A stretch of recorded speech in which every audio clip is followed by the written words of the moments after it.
Hi, I'm Carl Anderson of Cougar Gundogs, and we've got Buster out.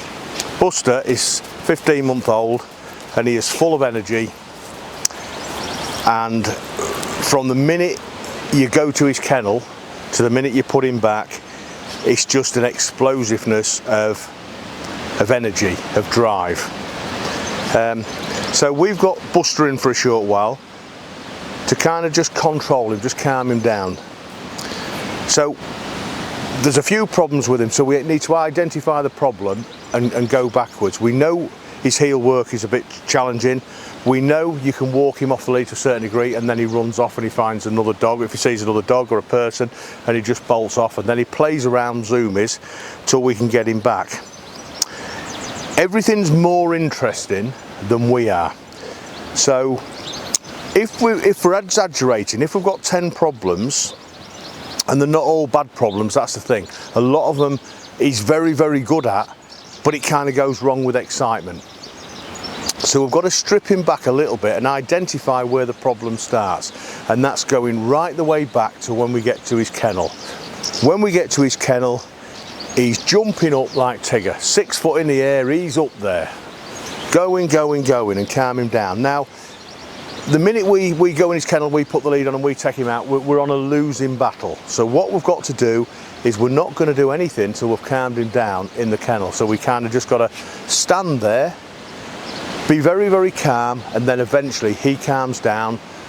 We say sit him on his bed, and then we put the lead on him, and then we start. And then when we come to the kennel door, we go through the kennel door first. When we come to the main kennel block door, we go through first. And we don't move on until we have conquered that process. We get outside the kennel block and we ask him to sit again, and everything's calm. And if that takes 10 to 15 minutes, that's what it takes. There's absolutely no benefits in bringing him in the training field if we can't control him for them few little steps. So now we're going to bring him up. We're just going to ask him to heel a little bit. Up, come on, get up. And we've got a bit of focus. So he's reasonably good at focus, but it doesn't take long, and there's a bird there. That's more interesting. So we'll just move him around.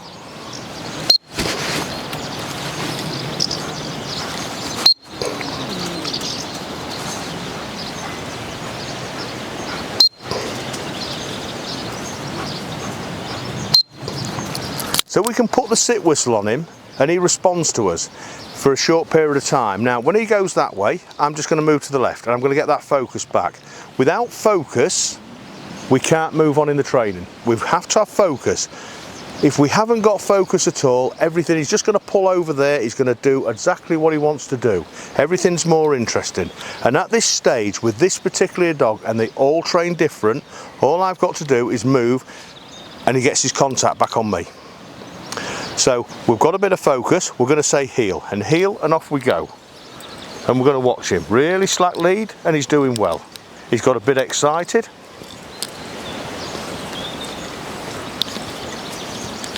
Now this time we'll walk into him. Can you see him jumping up? He's getting excited now. So we're getting ready for it. We're reading the signs. Now he's starting to sniff. He's just getting a bit bored of this now.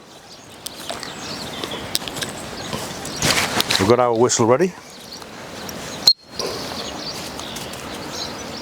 Again, he's looking over there, so we move. When we've got a dog like this, what's reactive and really, people call it headstrong, they call it drive. It's not, it's just, he's just really very immature at this stage. So we have to train him in small little amounts. Now he loves a fuss and he loves to tickle into us, but you can see this is just playful. He just hasn't matured yet, so we can't ask him to do too many adventurous things at this stage. If we do too much retrieving with Buster, we're just going to blow him up. We'll never control him. Absolutely not. We'll never control him at all. He just wants to play, and this is what he's doing all the time in his kennel, in the garden, zoomies and one thing and another. So we have to find a way round this, and it's in slow processes. So we can get him to sit and we've got some kind of focus.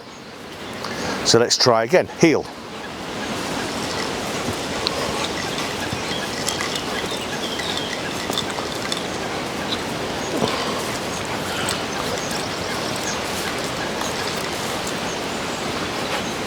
sit. So we need to train him in such small bursts. In such small bursts. 15 minutes to start with might be too long.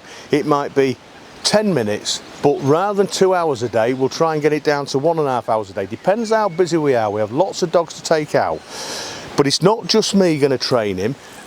I need to get Carly involved here, and Karen to get here involved, and other people of the team. So we're all doing exactly the same thing, so anyone can handle him.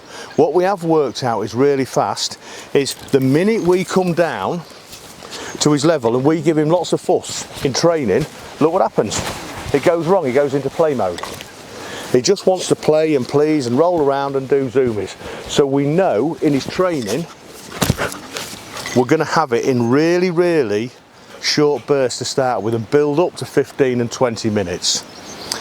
But just at this stage, we can't. Now he's chomping on grass. Now, if we show him this, look. Now we've got focus, but if we start throwing this ball, it's not going to be very long before he picks this ball up. Look, he's gone into play mode. He picks this ball up and he runs around. Look what I've got, being all clever. So when we do retrieve with him, and we know he can retrieve quite good, we will do control retrieve. So we'll place the dummy, walk away a distance and do a memory retrieve and have a back to something or into an area so he can't run past us and play the game. Again, now he's just gone into little play mode, so we haven't got a focus. So let's get a bit of focus off him. So we know he'll go on a place board because we've worked with him on a place board. Now when you put a dog on a place board, sit, you've got to make it want to be on that place board. This is the one time in training where we will push them up. He's got to want to be on there. Although if we're trying to force him on there, drag him on there, he's going to rebel and he's going to go against us. So I've dropped the mic, so I better pick the mic up before the dog picks it up. That would have been interesting if he swallowed that, wouldn't it?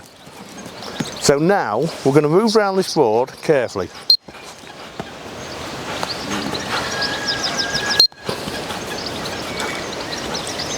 Get up, get up, get up. Can you see, he was distracted there by a smell.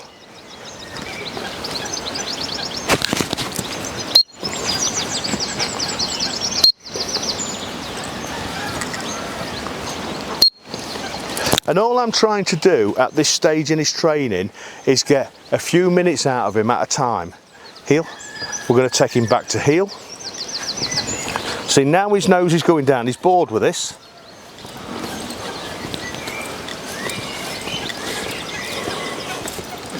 So I've lost his focus in his training. That's exactly what we've done. Because he's that used to coming out the kennel, running around, doing zoomies and everything else, zoomies, getting the ball and having this big adventurous game, we've lost his concentration.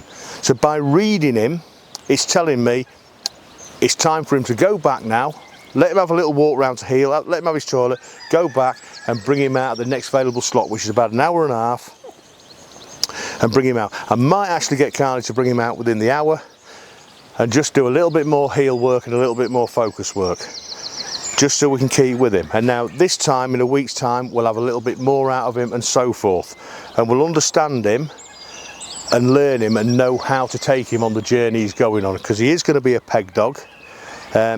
So he's got to have a lot more focus and concentration of this, and he's not allowed to run around. He's got to go for the bird, come back, deliver it and sit there patiently. So we'll do a little bit more on Buster as he goes on his journey. Thanks for watching.